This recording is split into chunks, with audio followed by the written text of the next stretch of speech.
You beautiful people out in Expediting land. Hey guys, it's been too long for me not doing videos. I have a lot of changes.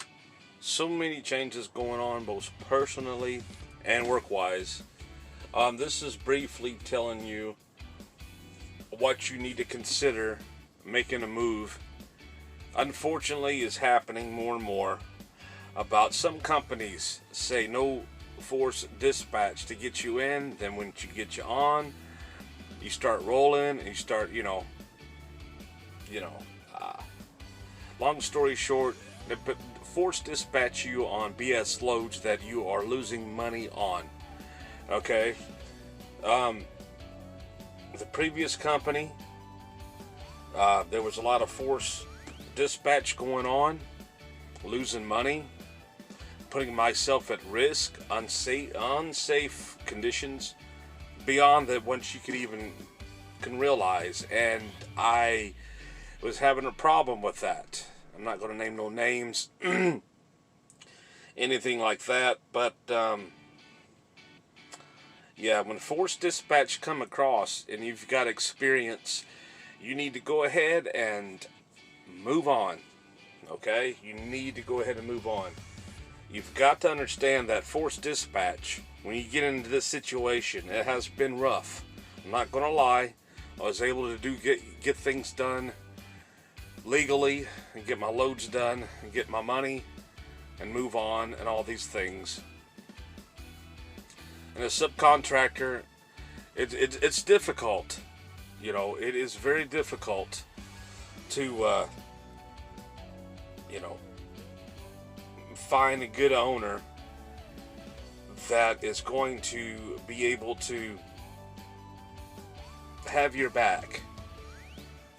In other words, loads that are being dispatched to you, force dispatch. Now, I've said in previous videos, you need to do the small ones and all these things, and so in most cases you'll be rewarded. But at the same token, when they force dispatching you on the issues and loads that you're not making any money, and you start getting into unsafe conditions and unsafe time parameters for pickup and delivery, and they're forcing you, the time just doesn't add up with the miles.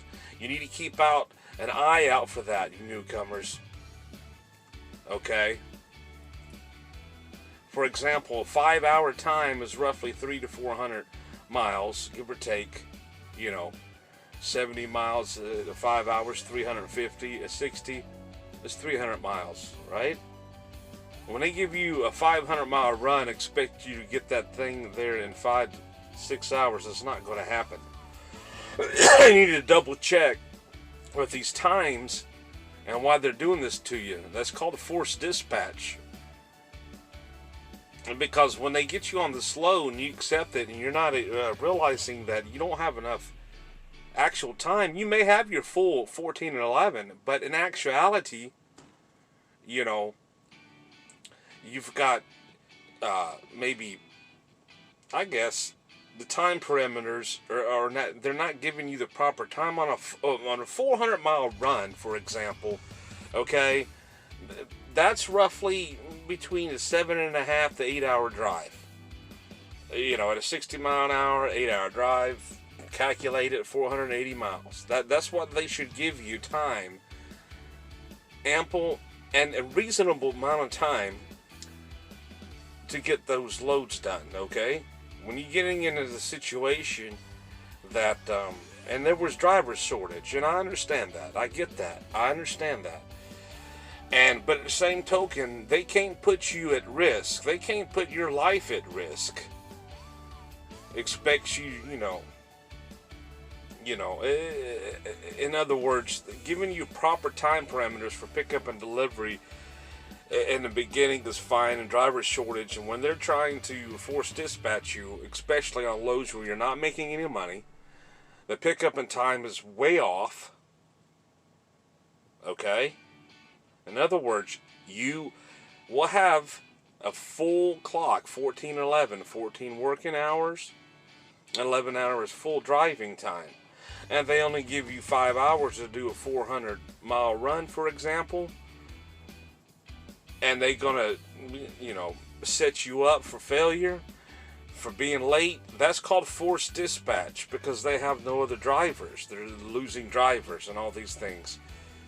If they do that to you, instead of working things out, calling you and the customer, negotiating and getting the times adjusted, you need to leave. Okay? Forced dispatch is very unsafe.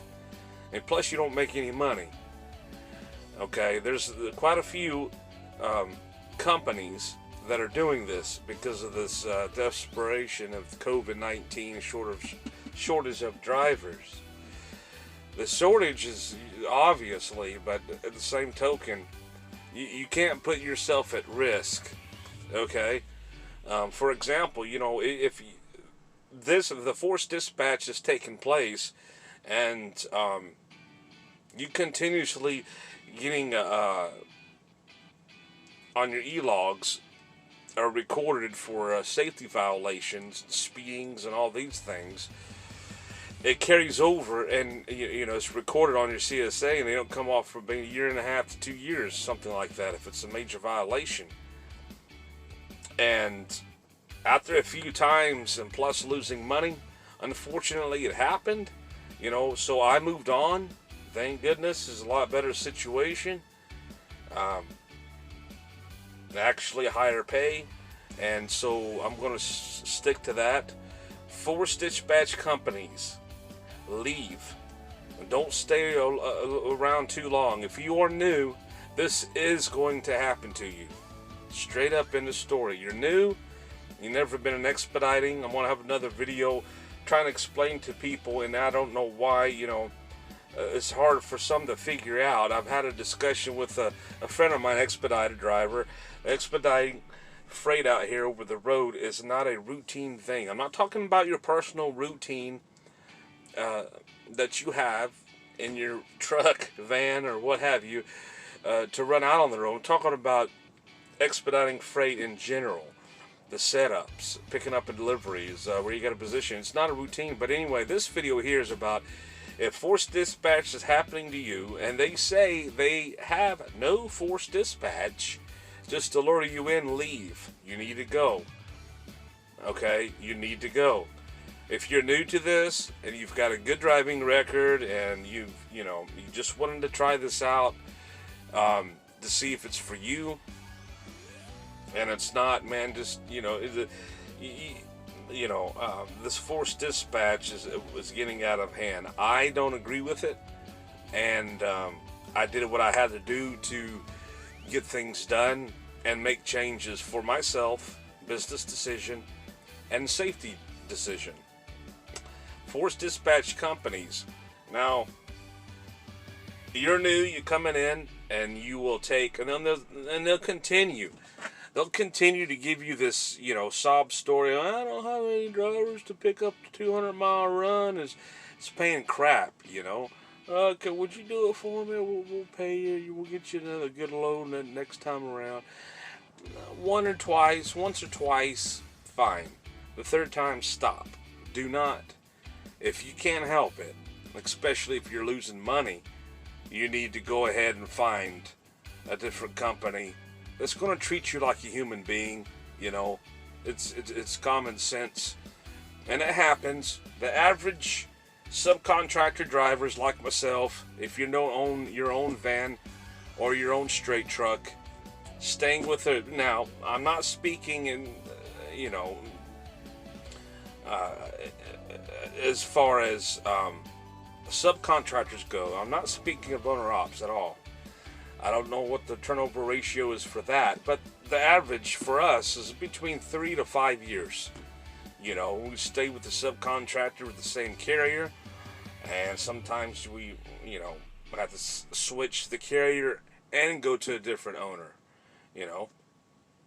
If you're fortunate, you can find a different owner, and the company's big enough, and they have different owners that are not shady and can, understand what you're coming from, and you're doing your job, and no forced dispatch. In my opinion, forced dispatch creates a whole different scenario for you, your safety record, and you as an individual, putting you at risk. You know, you've got to watch that. You've got to watch that. You know, and as far as I'm concerned, I've been in this situation earlier and just recently, unfortunately. 13 years doing this, and it still happens to me. But at the same token, I leave. Unfortunately, just like contracts, breaching a contract. You don't want to stick around in those situations. Forced dispatch. You need to leave. Beware of companies that say no forced dispatch in big bold letters. Once you get to orientation, all these things, they'll talk their good game and all these things. But in actuality, once you get experience and you do switch companies, orientation should not take no more than a day. Most of the time you have 8 to 10 people. The larger companies have a 2 or 3 day orientations. They got it. Some of them even do their own DOT physicals if you're a CDL holder on site and all these things. But it is what it is. Forced dispatch companies, stay away from them. They're unsafe. They're not cool, and you lose money. Okay, it's just not cool. And the newcomers, be ready for it. It's going to happen to you. Okay. Forced dispatch, again, what I mean by that is that they give you a sob story about giving you these loads. For example, if you're getting the 60-40 split and you're paying for the fuel, you want to make sure they're reimbursing you for empty moves and deadheads. You got to get with your company and see what if the minimum is. There's so many miles that they will start paying you for the empty moves and deadheads. Some of them pay full deadheads. Some of them pay full empty moves. It depends on your company's policies and their pay format. Okay, the forced dispatch companies you need to stay away from for the newcomers. It's going to happen to you if you're new, okay? It is. Be able to identify it, deal with it the best way you can, okay? And after you get everything squared away, go ahead and move on. This business is a dog-eat-dog world, if you will. So, all right, ladies and gentlemen, it's Danny signing off Expediting Land. Speaking about no forced dispatch. In big bold letters, they got that. Companies are advertising that. Be cautious. No forced dispatch. You get in, they start forcing loads on you. Beware. Please, ladies and gentlemen, got any questions, what you should do, email me. Make sure that you contact me at the email, okay? The Expediting Land email.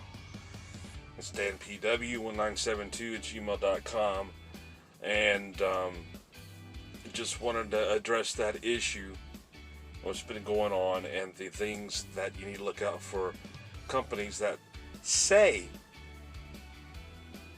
no forced dispatch to lure you in, and the next thing you know, they're forcing loads on you, forcing dispatch. Beware of that. You lose money, it's unsafe. Be cool. And any company recommendations is up in the air on that issue. There's there's just so many variables that play into that when you're looking for a subcontractor driver job like that. Your owner op, you can call your shots most of the time and all these things. Subcontractor, you get on with a shady owner that's forcing you and going along with a forced dispatch scenario, you're going to lose money. Be aware of that. I'm signing off here. See ya!